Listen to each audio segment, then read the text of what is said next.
Bonjour à tous, c'est Susu, j'espère que vous allez tous très bien. Écoutez, moi ça va super, bienvenue à tous pour cette nouvelle vidéo sur la chaîne de Wondershare Recover It en français.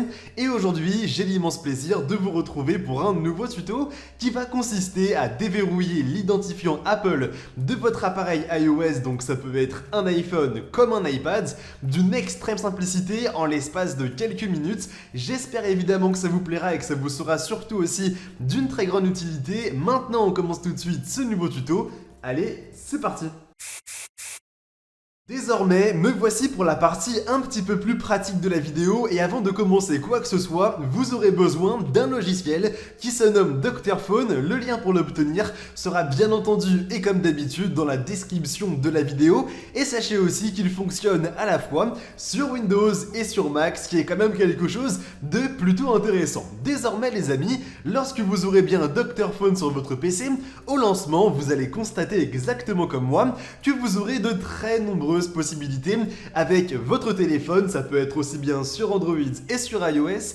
Prenons quelques exemples très rapidement. Vous aurez pourquoi pas la possibilité de changer votre localisation, de transférer des données qui proviennent d'un ancien téléphone vers un nouveau téléphone, même si ce n'est pas le même système d'exploitation, donc éventuellement Android vers iOS et vice versa. De même pour les messages sur WhatsApp, alors que c'est quelque chose en général qui est plutôt compliqué, de réparer aussi les problèmes les plus courants sur votre téléphone et plein d'autres choses que je vous laisserai directement découvrir de votre côté. Mais nous maintenant, pour faire en sorte de déverrouiller l'identifiant Apple, on va se rendre dans une catégorie qui se nomme donc déverrouillage de l'écran. Lorsque vous serez bien dedans, vous allez voir que, encore une fois, vous aurez pas mal de possibilités comme le fait de déverrouiller l'identifiant Apple, mais aussi de déverrouiller directement un iPhone même si vous avez oublié le code d'accès, de même sur Android, de contourner le MDM aussi, mais potentiellement de retirer le code de temps d'écran et ainsi de suite. Mais nous maintenant, pour s'intéresser vraiment au cœur du sujet de la vidéo, on va donc se rendre dans l'identifiant Apple.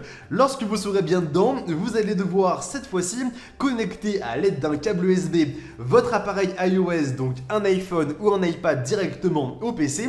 Et lorsque vous l'aurez bien fait, vous allez voir que vous aurez deux possibilités qui vont apparaître à l'écran. La première qui sera donc le fait de déverrouiller l'identifiant Apple, c'est exactement ce qu'on va faire aujourd'hui. Et la deuxième, c'est le fait de supprimer le verrouillage d'activation. C'est un petit peu plus complexe, mais si jamais vous le souhaitez, on pourra faire une vidéo dédiée par rapport à ça, il n'y a pas de souci. Je vous laisse évidemment nous le faire savoir simplement dans l'espace commentaire de la vidéo. Désormais, lorsque vous serez bien dans déverrouillage de l'identifiant Apple, vous allez voir que vous aurez un message qui va apparaître en bas et qui vous précisera que si jamais vous faites cela, vous allez perdre les données de votre téléphone. Je vous rassure maintenant, si vous faites potentiellement des sauvegardes assez régulièrement sur iTunes, sur iCloud, sur votre PC et ainsi de suite, eh bien vous allez pouvoir récupérer les applications, les messages, les contacts. Il n'y a aucun problème par rapport à ça, mais je vous recommande bien entendu de bien le vérifier avant de faire quoi que ce soit.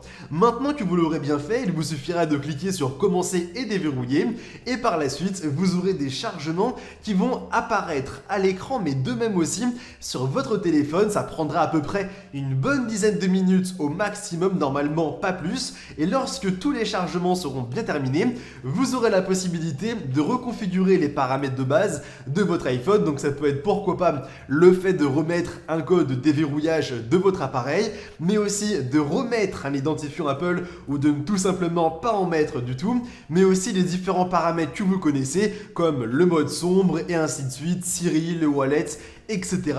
Et ensuite, lorsque tout aura bien été fait, vous allez voir évidemment que vous aurez de nouveau accès à votre téléphone. Vous n'aurez plus ce message de verrouillage qui vous dira de bien vous connecter à votre identifiant Apple, ce qui est quand même quelque chose de plutôt intéressant et de très pratique. Et ça, je pense qu'on est bien d'accord. Bon, maintenant les amis, j'espère évidemment que la vidéo en ma compagnie vous aura plu. Si vous avez des questions, l'espace commentaire est bien entendu présent pour cela. Bon, maintenant, je vous invite évidemment à nous laisser un maximum de pouces bleus. C'est la petite récompense qui fait toujours très plaisir, mais aussi à vous abonner à la chaîne en activant la cloche pour ne surtout pas rater nos prochaines vidéos et nos astuces sur iOS, sur Android, sur PC et ainsi de suite. Bon, maintenant, je vous dis simplement à très bientôt pour de nouvelles vidéos. C'était Susu. Allez, bye tout le monde!